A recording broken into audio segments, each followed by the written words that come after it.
Hello everyone, I'm Manuel, and today I challenge you to prepare croquettes stringier than these. Let's start. We will need some potatoes, which I have already boiled for around 40 minutes, after which I did the fork or knife test. If we are able to skewer it, our potatoes are ready. Peel them. Take a potato ricer and into the bowl. If the potatoes are hot and beautifully soft, a fork will suffice, but having a potato ricer at home is always useful. Add in the egg and season with a pinch of salt and pepper. Give it some flavor with some nutmeg. And finally, the grated cheese. Next, I will start to mix that up with a fork. And then I will continue to mix it up using my little paws. It's already done. At this point, the mixture shouldn't be sticking to your hands. Even like this, a lightly squished ball cooked in a drizzle of oil would already be delicious. But what we want are some nicely stuffed croquettes. So let's start making the stuffing. A real classic, ham and mozzarella. I have already left the mozzarella to drain off its extra liquid for 2 hours, and now I'm going to cut it into big sticks. The sticks should be around this size. I am on the fior di latte team. I left it sitting for a few hours at room temperature, which should make it extra stretchy. But you will have to let me know what kind you think would be stringier. Write it in the comments. So we have our sticks of mozzarella. Let's take a bit of ham. This part is extra. This is one of those recipes where you can eat while you are cooking. Roll that together.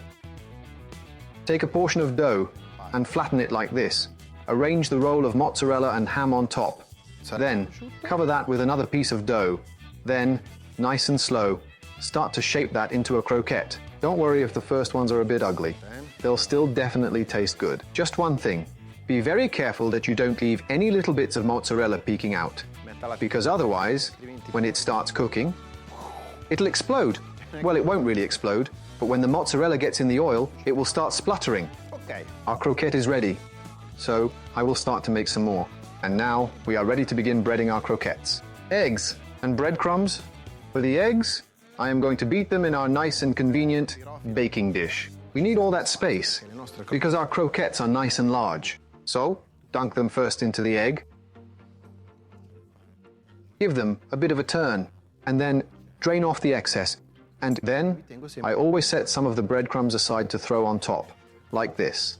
If you want to use panko, or if you want to mix some aromatic herbs into your breadcrumbs, you should feel free to customize the recipe.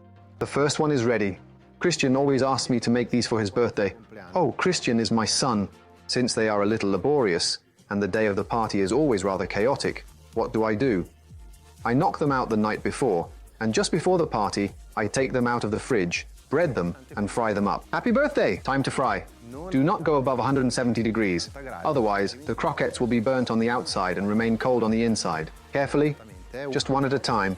Actually, 2 at a time. Today we are daredevils. After 3 to 4 minutes, our little croquettes will be ready. I know what you're about to ask me. And yes, they can also be cooked in the oven in static mode at 220 degrees. After 22 minutes, they will be ready. They are better fried. Drain them onto some fry paper.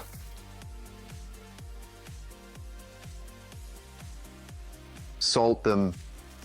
The croquettes are ready. Now I will eat at least 9. Let's see if I will beat my own record. They might still be boiling hot, but I'll find out soon enough. These croquettes are scarily good.